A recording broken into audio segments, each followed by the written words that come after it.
Welcome back. Breaking the silence on domestic abuse. That's the goal of a series of survivor-led conversations happening in Portland and Falmouth this week. The Let's Talk About It event is being hosted by the nonprofit Finding Our Voices. Joining us to tell us more about the free tours, the organization's founder and CEO, Patrisha McLean. And thanks for being with us here on ARC Maine this morning to talk about this really important topic. Yeah, domestic abuse is everywhere, as we see 15 homicides this year, just 4 in the past few weeks. But beyond that, it's emotional abuse. There's so much that you don't hear about. They're not killings, but they kill your soul. Tell us more about the Let's Talk About It events. If someone hasn't been to one before, what can they expect and what type of help is offered? We started this in October 2022, so it's been going on for 2 years.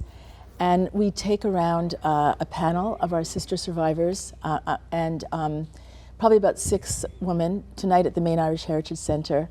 We're going to have 7 women from 5 different counties, and they're all survivors of domestic abuse. They'll share part of their stories and then have a community conversation. There's time for questions, and there'll be a little reception after for more one-on-one conversations. We provide a lot of resources to domestic abuse victim survivors in Maine. Finding Our Voices does. So we talk about it and get rid of the stigma, hopefully, and the misconceptions. And then we're here for things like to mitigate the things that trap you, which are isolation. So we provide a community. We have healing retreats. We have online support groups. Financial abuse, huge. They won't let you have a job. They sabotage your job. They put everything in their name. So we provide financial assistance, and we just announced that we've given out $275,000 worth of financial assistance to women in Maine in the past 3 years to get out and stay out. And we also have an amazing program called Finding Our Smiles.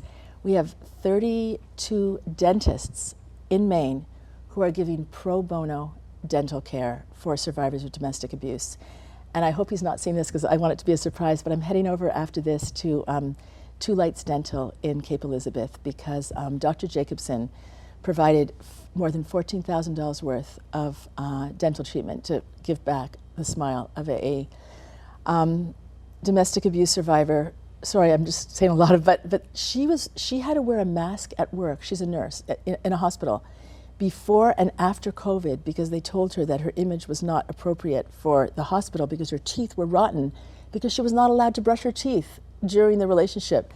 So this is what this dentist stepped up to do, and that's another program, Finding Our Smiles. Besides, of course, domestic violence survivors, who else can come to these events? It's not just for women, but anybody can go, right? Yeah, the event. So this is for the general public because that's the big part of what we're doing with this tour.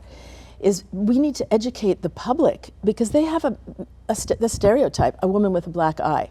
I was in it 29 years myself. I was completely controlled. I was a shell of myself, but I couldn't relate. I didn't think I was a domestic abuse victim. I never had a black eye. So we're there to talk about all aspects of domestic abuse, and it's to educate the public. Also, what do you do if there's a coworker that you're worried about? What if you have a friend or a family member that you're worried about? We can let you know what would have helped for us and what would not have helped. And we talk about all different kinds of abuse, including same-sex, and it really runs the gamut. So it's really great, important public education. Are there some signs that we could look for in our loved ones, or friends that might be sort of a red flag, or you might want us to open up that conversation, that dialogue? Definitely if they're isolating from you, because isolation is one of the primary tactics that these abusers use to get and maintain control.